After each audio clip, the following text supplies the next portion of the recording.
Bonjour et bienvenue à toi dans cette nouvelle vidéo. Je suis très heureux de te retrouver aujourd'hui et dans cette vidéo, on va voir les 5 meilleurs endroits et moments pour rencontrer des filles. Et promis, on parlera pas de bar, on parlera pas de club, on parlera d'autre chose.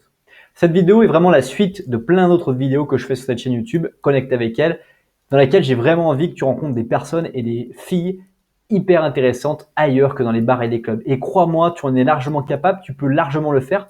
Et c'est ce que je t'invite à nouveau à découvrir dans cette vidéo. On verra 5 meilleurs endroits et 5 meilleurs moments. C'est le thème de la vidéo. On parlera un petit peu des endroits juste avant de commencer à faire un focus sur ces lieux. Et puis on parlera pourquoi je ne parle pas des bars et des clubs. Et juste après ça, on se lancera. Mais juste avant cela, je t'invite à apprécier la vidéo ou à la partager dès maintenant. Ceci afin de permettre à d'autres personnes de découvrir à leur tour cette vidéo. Aussi, pendant que j'y pense, je t'invite à attendre jusqu'à la fin de cette vidéo puisque j'ai un nouveau cadeau secret à t'offrir dans la fin de cette vidéo.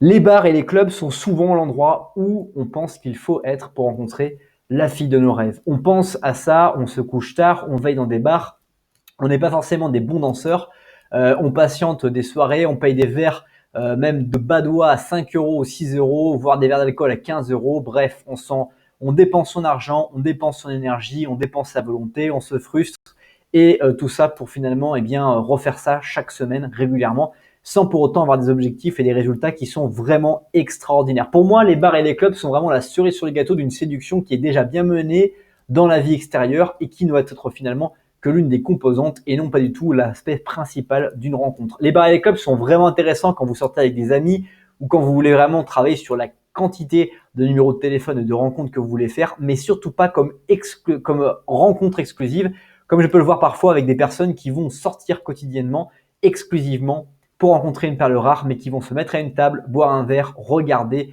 et ne jamais agir, ou voir quand ils vont agir, et bien finalement se louper et se rétamer, prendre des râteaux absolument incroyables. Dans cette vidéo, on parle du premier endroit que je te suggère de fréquenter, c'est les sites de rencontres. La technologie nous permet de rester assis confortablement chez nous en surfant pour voir des filles. Vous pouvez également prendre votre temps et réfléchir à ce que vous dites, ainsi que vous pouvez créer un personnage et vous montrer sur votre meilleur jour. La meilleure chose à faire est de savoir que ces personnes sont célibataires face à vous. Et donc, si elles n'ont pas de bague, eh bien, c'est vraiment gagné. C'est qu'elles n'ont pas de mec. Le meilleur moment pour les contacter sur les sites de rencontres, c'est entre 18h et 23h. Et ce qui est vraiment hyper intéressant dans ces rencontres de sites de rencontres, c'est que ça va être une bonne base en plus de vos confiance, surtout si vous commencez la séduction ou si vous êtes resté longtemps en couple et que vous devenez célibataire, eh bien c'est parfait ces sites de rencontres. Ils vont vous permettre de vous relancer, de faire des rendez-vous, de rencontrer des personnes et puis d'y aller mollo, tranquille, de 18 à 23 heures en cherchant avec des personnes, en matchant avec des personnes et en allant boire des verres et puis en redécouvrant votre sexe à pile légendaire. Deuxième meilleur endroit, c'est les magasins d'aliments naturels ou les épiceries, puisqu'il y a des tas de filles en pantalon de yoga, si vous voyez ce que je veux dire, qui se promènent et qui fréquentent ces lieux. C'est une foutue mine d'or et vous pouvez utiliser la nourriture comme introduction de votre rencontre, ce qui va vraiment faciliter grandement votre interaction première. Et d'ailleurs, ce que je suggère vraiment, c'est poser la question, est-ce que tu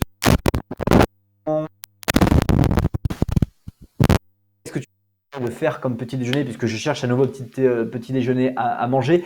Toutes ces questions que vous allez poser, alors évidemment, si vous avez le profil qui va avec, parce que si vous avez un embonpoint et que vous arrivez dans ces magasins d'aliments naturels et vous commencez à poser ce genre de questions, on va peut-être s'interroger sur vos intentions.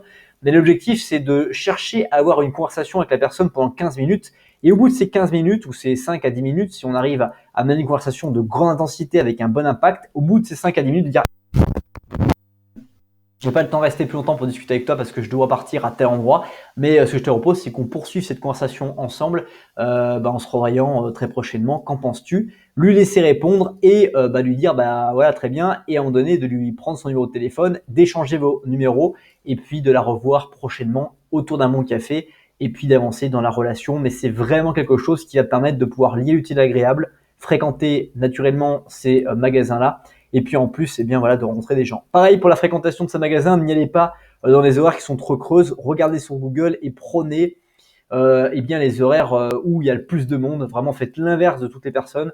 Votre objectif c'est d'améliorer votre relation et votre intelligence sociale, donc faites-le à fond.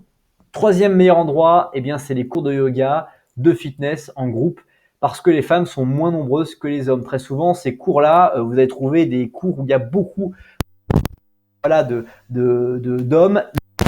Faire tout l'inverse, c'est de rencontrer et de fréquenter des endroits où il y a beaucoup plus de femmes que d'hommes. Je pense notamment aux cours de salsa, aux cours de danse, de tango, etc., dans lesquels vous allez pouvoir être, avoir l'embarras du choix et finalement ne pas avoir trop de concurrence, ce qui va permettre d'être au haut de l'échelle et puis d'être la priorité pour les demoiselles qui seront célibataires et qui auront vraiment envie qu'il se passe quelque chose dans les lieux que vous fréquenterez. Donc vraiment ces cours-là, c'est pas du temps perdu parce que vous allez apprendre une compétence. Ça peut être un cours de yoga, ça peut être un cours de fitness, ça peut être un cours de cycling, ça peut être des cours de danse ou dans lequel vous allez apprendre une compétence technique, mais à la fois aussi vous allez pouvoir développer votre intelligence sociale puisque vous allez fréquenter et découvrir d'autres personnes. Quatrième lieu que je vous recommande, c'est les festivals, les concerts ou les événements en plein air, y compris les marchés aux puces parce que les gens sortent des sentiers battus pour y assister, y compris les super señoritas célibataires et ils voyagent généralement en meute, ce qui va être peut-être le plus difficile pour vous, mais qui vous permettra peut-être de pouvoir la capter ou à un autre et pouvoir échanger une conversation jusqu'à pouvoir échanger vos numéros de téléphone comme on le voit dans les différentes vidéos sur les astuces pour pouvoir échanger votre numéro de téléphone. Cinquième meilleur endroit, c'est les équipes sportives intramuros. Les célibataires adorent ces choses et puis les technologies les rendent plus faciles avec des meet-up, des Google. Vous pouvez rencontrer, je crois qu'il y avait un site que j'utilisais beaucoup quand j'étais célibataire qui était On va sortir, Couchsurfing. Il y a plein de sites qui vous permettent de pouvoir faire des sorties où il y a beaucoup de célibataires qui les fréquentent, de rencontrer des personnes et de pouvoir, on va dire, de manière sans pression, rencontrer des célibataires et puis améliorer votre intelligence sociale, vous faire des meilleurs amis, des nouveaux amis que vous ne vous auriez pas fait si vous étiez sorti par vous-même. Et donc ça va permettre au fur et à mesure des semaines de pouvoir progresser, dynamique sociale, inviter des amis, vous faire inviter et puis rencontrer de nouvelles señoritas telles que vous les envisagez dans votre vie. Ce n'est pas encore la fin de cette vidéo. Juste avant qu'on finisse, j'aimerais te proposer de t'abonner à la chaîne YouTube pour ne pas rater les prochaines vidéos ou redécouvrir les vidéos les plus inspirantes. Tu trouveras le petit bouton s'abonner qui se trouve juste en dessous de cette vidéo. C'est la fin de cette vidéo. Merci beaucoup pour le temps que tu as consacré à regarder cette vidéo. Si tu es encore là, c'est que tu as envie de avoir et télécharger gratuitement le nouveau guide des 7 secrets d'une séduction réussie. Tu trouveras le lien juste en dessous de la description. Tu cliques sur ce lien, tu me laisses ton prénom, ton adresse email et je t'envoie la vidéo privée gratuitement dans la foulée. Passe une bonne suite de journée et je te dis à bientôt pour une prochaine vidéo.